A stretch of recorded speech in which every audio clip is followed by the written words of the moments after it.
এখন আমাদের বাংলাদেশে আইটি ফ্রিল্যান্সারের সংখ্যা 7 লক্ষাধিক।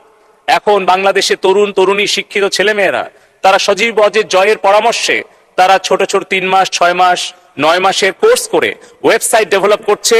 ঢাকায় শুধু নয়, একটা জেলা উপজেলা ইউনিয়নের প্রত্যন্ত গ্রামে বসে তারা ইন্টারনেটে যুক্ত হয়ে বিশ্বজয়ের হাতিয়ার ল্যাপটপ ব্যবহার করে তাদের তারুণ্যের মেধা আর প্রযুক্তির সমন্বয় ঘটিয়ে তারা গ্রামে বসে ইউরোপ আমেরিকা অস্ট্রেলিয়ার বড় বড় কোম্পানিতে আউটসোর্সিং করে তারা ডলার পাউন্ডে তারা আয় করছে। মাননীয় স্পিকার, $2 বিলিয়ন এখন প্রযুক্তি খাত থেকে রপ্তানি আয় হচ্ছে।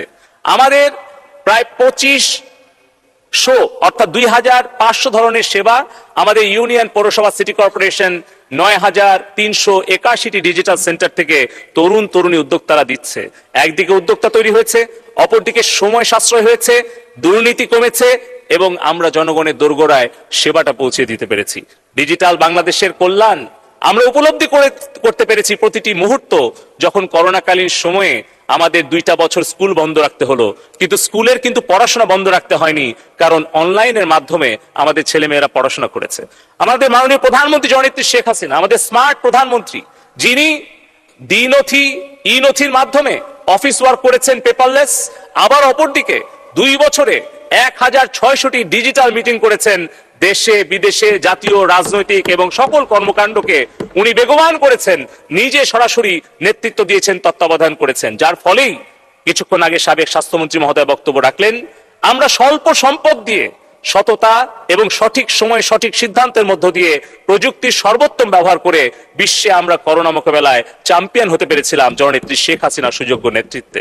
মাননীয় স্পিকার, আমাদের এই মেয়াদে মাননীয় প্রধানমন্ত্রী যে 3টি নির্দেশনা দিয়েছেন, আমরা যে কোনো উদ্যোগ প্রকল্প গ্রহণ করার আগে জনগণের কল্যাণ কি, আমাদের বিনিয়োগের ফেরতটা কি পাবো এবং তার যৌক্তিকতা কি, অর্থাৎ বেনিফিট অফ দ্য সিটিজেন্স, আমাদের রিটার্ন অন ইনভেস্টমেন্ট এবং আমাদের জাস্টিফিকেশন কি, সেই টেমপ্লেটে ফেলে আমরা আমাদের আগামী দিনে স্মার্ট বাংলাদেশ গঠন করব 4টি মূল স্তম্ভের উপরে ভিত্তি করে।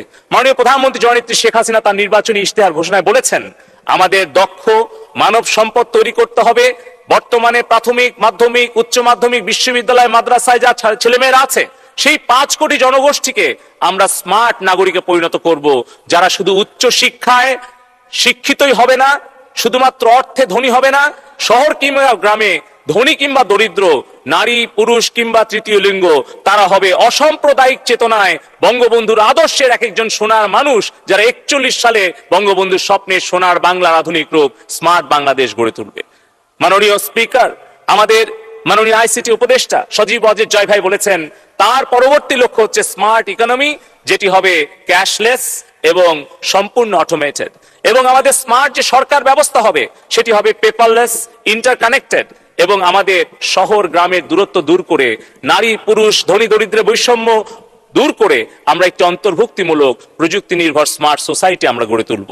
এবং সেই লক্ষ্য নিয়ে আমরা আগামী 5 বছরে আমাদের আইটি সেক্টর থেকে রপ্তানি আয় আমরা $5 বিলিয়ন উন্নত করবো ইনশাআল্লাহ।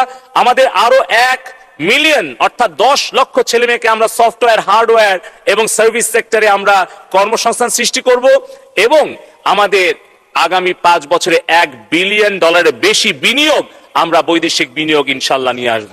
আমাদের রপ্তানি আয় বৃদ্ধি, কর্মসংস্থান সৃষ্টি এবং বিনিয়োগ বৃদ্ধি করা হবে আমাদের high tech park, knowledge park, software technology park, Sheikh Kamal IT training incubation centre, Joy smart employment training centre, Sheikh Russel digital computer lab, village smart centre সহ আমাদের সারা বাংলাদেশে সজীব ওয়াজেদ জয়ের নির্দেশনায় পরামর্শে আমরা ইকোসিস্টেম তৈরি করছি, যেখানে আমাদের কোনো শিক্ষিত তরুণ তরুণী ইনশাআল্লাহ বেকার থাকবে না। স্মার্ট বাংলাদেশে তাদের দক্ষ যোগ্য করে আমরা গড়ে তুলব এবং আমরা স্মার্ট অর্থনীতির দিকে এগিয়ে যাব। মাননীয় স্পিকার, আপনাকে আবারও ধন্যবাদ, মহামান্য রাষ্ট্রপতির প্রতি ধন্যবাদ জ্ঞাপন করে আমার বক্তব্য শেষ করছি। Be innovative and smart. জয় বাংলা।